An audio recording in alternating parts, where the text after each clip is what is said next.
Tuh. Asik ya suaranya ya. Suka banget gua mani mobil suaranya.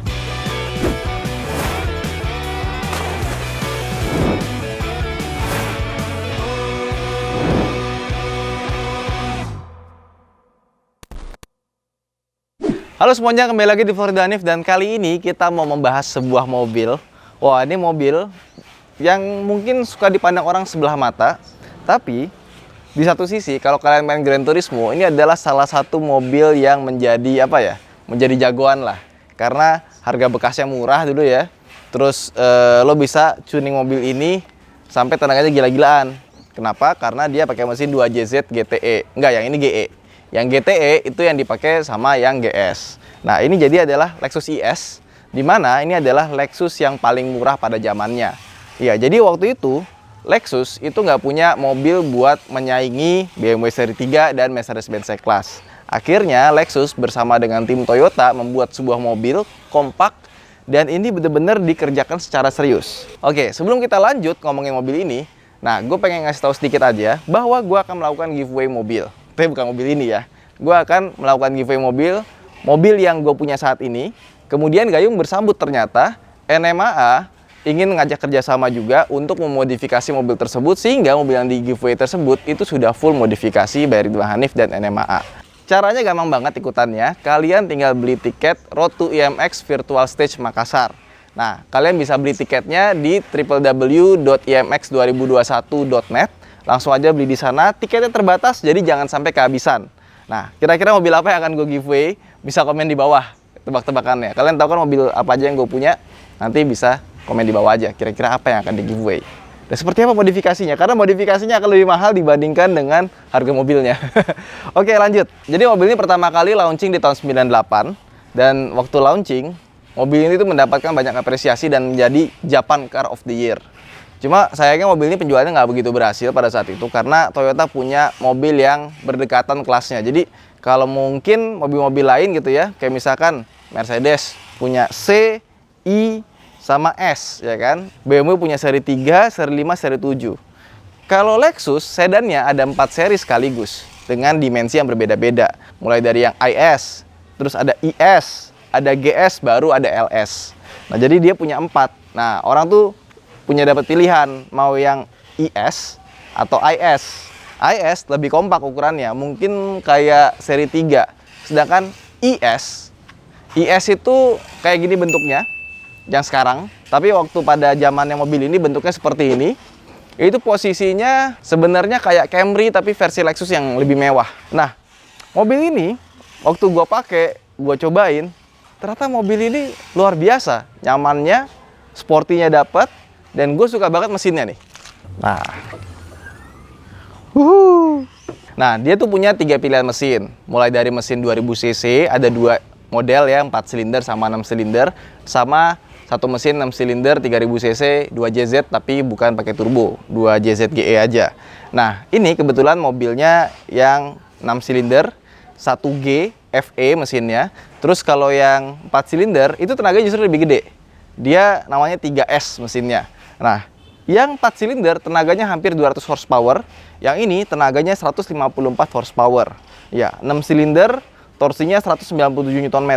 Ini mobil, suaranya itu setelah ganti knalpot justru makin enak gitu. Jadi pas kita bawa jalan tuh makin menikmati. Dan peredaman kabinnya juga rasanya bagus. Nah, mobil ini juga kebetulan dijual. Kondisi mesinnya sehat sekali. Kalau kalian berminat bisa hubungi Noval. Harganya cukup terjangkau ya.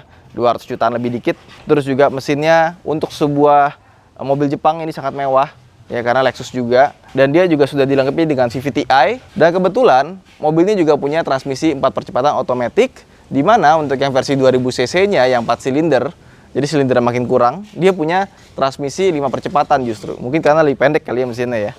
Dan mobil ini juga tersedia aftermarketnya kalau kalian mau tambahin supercharger. Asik ya.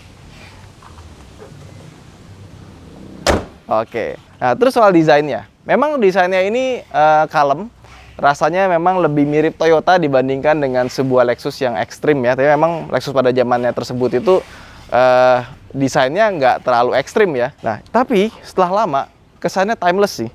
Dan mudah diterima oleh siapa saja gitu. Nggak ada love and hate ya. Paling yang agak membuat perdebatan tuh bagian belakangnya sih. Yuk, sekarang kita ke samping. Ini mobil peleknya kelihatan kecil, padahal dia peleknya R17. Ini pakai Dunlop di Reza. Ukurannya 245 berapa tuh? 45 R17. Ya, karena emang desainnya seperti itu makanya kelihatannya jadi kecil, dan mobilnya juga posturnya juga rendah ya, keren jadinya. Kelihatannya sporty, dan mobil ini banyak dijadikan bahan buat orang-orang yang pengen modifikasi mobil sih, karena emang desainnya bagus, nggak neko-neko, mau dicunin juga enak, apalagi kalau dapat yang 2JZ. Lanjut ke belakang, desainnya seperti yang gue bilang, main aman gitu ya. Nah, ke belakang baru nih. Nah, ini bagian belakangnya, bisa kita lihat desainnya nggak semua orang mungkin suka. Terutama bagian ini nih, lampu belakangnya di sini bulat gitu ya. Ini namanya Altezza Style kalau di Jepang katanya. Dan ini mengingatkan kita sama Lexus GS yang zamannya juga seperti ini. Cuma Lexus GS nggak bulat sempurna. Kalau ini kan bulat sempurna. Lexus GS tuh masih ada lekukannya sedikit gitu. Terus mobil ini juga sudah pakai body kit ya. Bisa kita lihat dari side skirt sampai belakangnya. Dan kelihatannya jadi makin manis. Ini ada spoiler belakang bawaannya seperti ini. Nah, knalpotnya lihat sudah diganti. Dan ini suaranya enak sih. Nggak yang berisik tapi merdu. Yuk, kita buka bagasi belakangnya. Nah, kemudian bagasinya sayang sekali nggak begitu besar karena memang ini adalah Lexus sedan terkecil pada zamannya. Terus kalau kita buka bagian kolongnya, dia ada ban serep ukurannya full size, sama desainnya, jadi bukan pelek kaleng. Sama ini toolkitnya rapi ya. Ada dongkraknya sebelah situ, cuma udah agak kotor aja. Mungkin harus dibawa ke Auto Care buat di detailing biar bersih. Sama di sini, ini ada akses dari bagasi ke depan atau sebaliknya. Kita bisa buka dengan tarik di bawah sini. Nah, nanti jadinya seperti ini. Jadi kalau kita punya barang di belakang mau diambil, bisa diambil lewat situ. Ini apa nih, Pul? Oh, ini buat nutup bagasi. Oke. Yuk sekarang kita masuk ke dalam. Tuh. Asik ya suaranya ya. Suka banget gua mani mobil suaranya. Kita nyalain AC ya biar nggak panas. Ini AC-nya dia belum digital tapi sudah ada fitur auto di sini. Terus temperaturnya belum individual juga. Sama untuk pengaturan arah semburan AC-nya kita bisa set ke auto. Nah, sekarang kita duduk di mobil ini seperti halnya Lexus karena dia mobil mewah ya. Dia sudah pakai electric seat tapi sebelah kanan aja, sebelah kirinya belum. Terus ada beberapa fitur yang nggak umum pada mobil di tahun segini. Pertama adalah heated seat. Jadi kita bisa pakai pemanas kursi di mobil ini. Asik ya. Terus di sini ada traction control buat dimatiin pencetnya di sini. Ini audio kebetulan udah diganti, aslinya nggak seperti ini, aslinya in-dash. Nah terus ini AC-nya sih emang berasa murah. Sama mobil ini dia tuh ada varian yang udah facelift gitu ya. Ada GPS navigasinya di sini dan dia bisa pop-up keluar. Keren ya, canggih kayak Lexus CT200 gua gitu, sama persis bisa buka keluar gitu. Bahkan layarnya kayaknya model-modelnya masih sama gitu. Nah kalau yang ini belum. Nah terus juga ada hal yang unik di mobil ini yang nggak kita temukan di mobil lain, yaitu speedometernya.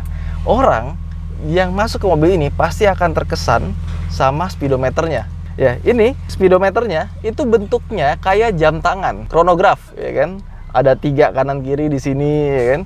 Nah terus juga Lexus itu bikin jamnya khusus. Jadi kalau kalian cari di lelang-lelangan tuh kadang-kadang suka ada tuh jam Lexus kayak gini bentuknya. Iya nggak sama persis, tapi model-modelnya tuh mirip ada tulisan Lexusnya juga.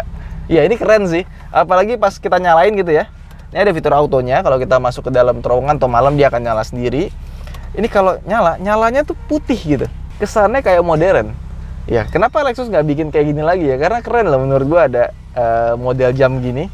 Terus untuk indikator shifternya, dia kayak melingkar juga di sini PRND32L.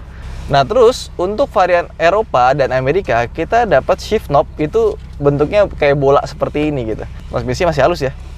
Mindahinnya juga gampang. Jadi emang bawaannya kayak gini. Terus di sini ada mode power dan mode snow. Ada ECT power di situ untuk transmisi ya.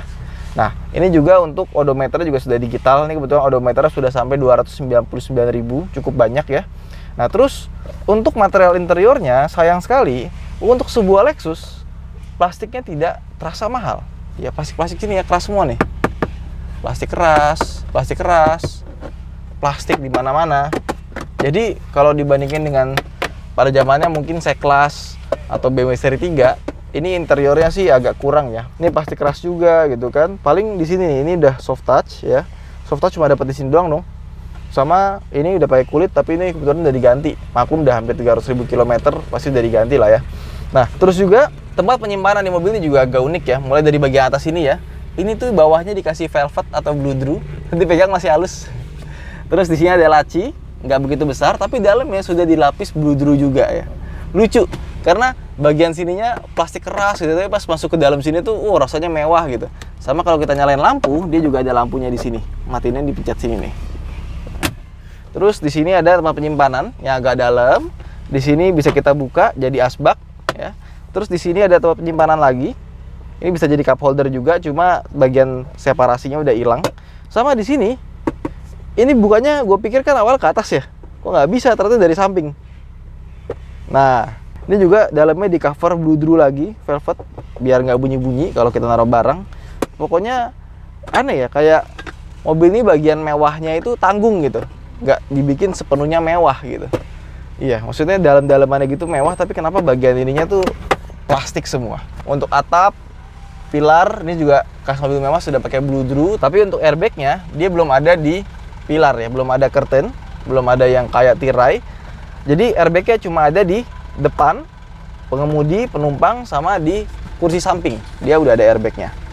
Nah terus juga posisi duduknya, ini bisa kita atur. Gue paling enak nih posisi kayak gini, dan yang gue paling senang dari mobil ini adalah visibilitasnya bagus.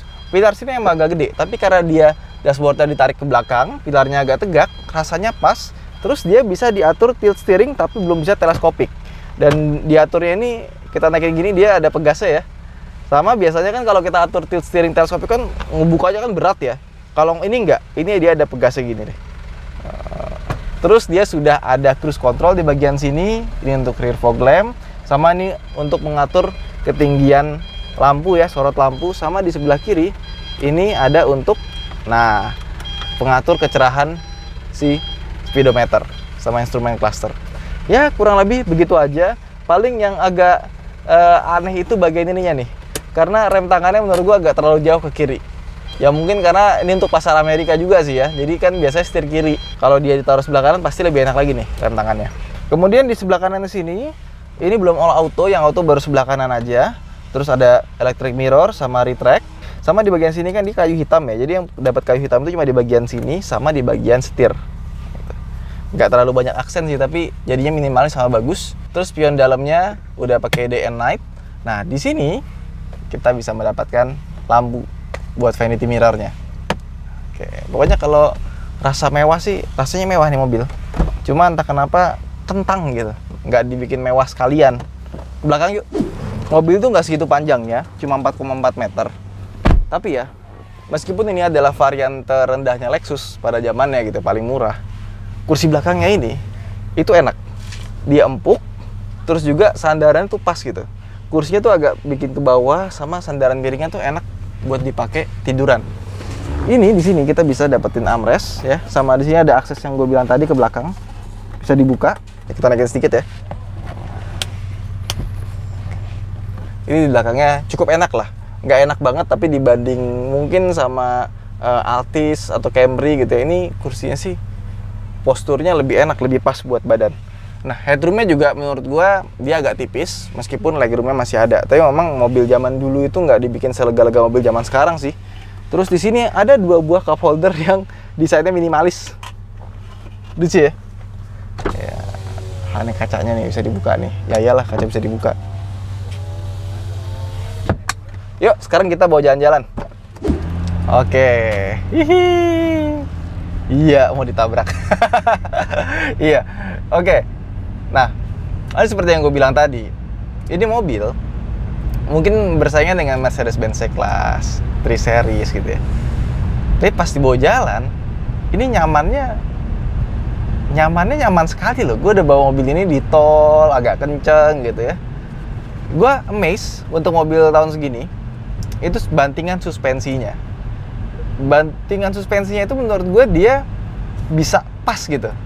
Antara kaku, tapi juga sekaligus empuk gitu. Jadi kayak misalkan kita lewat ini, ada speed bump nih ya. Tuh.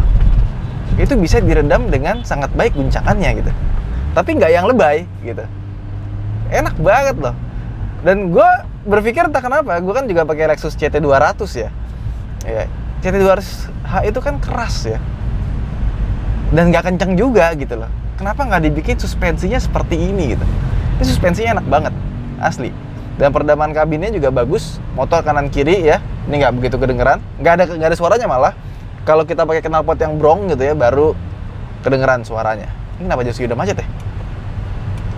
Jadi ini mobil refine sekali untuk pada zamannya dibanding ya M46 gitu ya. Terus Mercedes-Benz W203 mungkin pada zamannya ya. Ini sih lebih enak. Enak banget dibawanya asli. Terus ya, respons mesinnya ini juga halus ya. Tuh. Oh, suaranya. Suaranya ya. Entah kenapa ini mesin cuma 2000 cc 6 silinder. Tapi pas ditarik ya, smoothness-nya, power delivery-nya ya, itu rasanya kayak mesin V8 atau ya 3000-4000 cc gitu. Emang tenaganya nggak segede gitu ya. 0 ke cepek kalau nggak salah dia sekitar 9 detikan ya. Tapi pas kita tarik gitu ya, misalkan dari 40, tarik gitu ya. Jambakannya halus banget, suaranya enak, ya Allah, enak banget nih mobil. Beda rasanya gitu. Rasanya kayak mobil yang cc-nya lebih gede dibanding itu, silindernya lebih banyak dibanding itu. Gue mengingatkan gue sama E34 gue yang V8 3000 cc. Kurang lebih mirip kayak gini, cuma ini lebih lambat sedikit lah. Dan transmisinya juga halus sekali. Transmisinya pas kita pindah gigi tuh ya, tek gitu ya. Rasanya kayak mobil sekelas di atasnya gitu. Kayak nggak berasa mobil yang sekelas C-Class atau sekelas seri 3 gitu. Jadi refinement di mobil ini tuh bagus gitu. Suka gue. Handlingnya pun, body rollnya memang masih berasa karena dia suspensinya lebih cenderung ke comfort ya. Kita diliatin orang loh mobil ini. Gue membayangkan ya, kalau CT200H gue dibawanya seenak ini, oh itu gue pasti makin cinta lagi tuh. CT200 tuh tak kenapa shock breakernya keras, handlingnya juga biasa aja sebenarnya. Tapi irit aja sih yang bikin seneng ya. Asik mesinnya. Mesinnya asik, transmisinya smooth, handlingnya lumayan lah. Tapi bandingnya suspensinya nyaman. Ya, jadi mobil ini tuh terasa kelasnya ketika kita sudah bawa gitu. Kalau kita ngelihat eksteriornya emang sporty ya kan. Interiornya ya menurut gue ini biasa ya, cuma fiturnya agak banyak. Sama ada beberapa sentuhan yang bikin rasanya tuh mewah banget tuh, kayak misalkan speedometernya gitu kan. Ada cruise control juga. Tapi pas kita bawa ini baru berasa gitu. Dan ini kaki-kakinya juga masih bagus semua ya. Remnya empuk, masih enak. Terus juga nggak ada bunyi-bunyi geletak-geletuk atau apa-apanya gitu ya. Jadi ini mobil meskipun kilometernya tinggi, kondisinya masih bagus kayak kakinya. Kayak kaki mesin masih bagus. AC juga masih dingin ya. Ini kenapa kita jadi kayak review mobil bekas ya. Sama transmisinya juga, dia tuh rasanya kayak mobil-mobil zaman sekarang gitu. Jadi kalau kita bawa idle jalan seperti ini, dia akan mengusahakan untuk menjaga putaran mesin di bawah 2000 gitu. Even kita bawa 100 km per jam aja, dia itu RPM-nya itu 2000 lebih dikit. Jadi harusnya sih irit sih. Dari awal nih mobil datang bensinnya setengah ya. Sekarang masih 1/4. Udah dipakai warawiri, harusnya sih nggak boros ya. Kayak kakinya mobil ini kita pindahin ke CT200 gimana? Udah irit, enak ya kan? Ih, jadi irit, jadi enak. Udah mantep banget ini.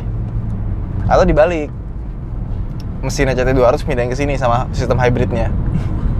Susah sih. Karena ini kan RWD kan. Jadi gimana kesimpulannya soal Toyota IS200 ini? Toyota membuktikan ya, tahun 98 ketika itu harus melawan mungkin BMW M46, Mercy W203, ternyata dia bisa memberikan ride quality, driving quality yang sehebat ini gitu. Serius, dipakainya enak banget, desainnya juga keren, cuma mungkin untuk interior rasanya kurang begitu mewah. Dan itulah yang akhirnya sampai sekarang bisa membentuk Lexus hingga saat ini.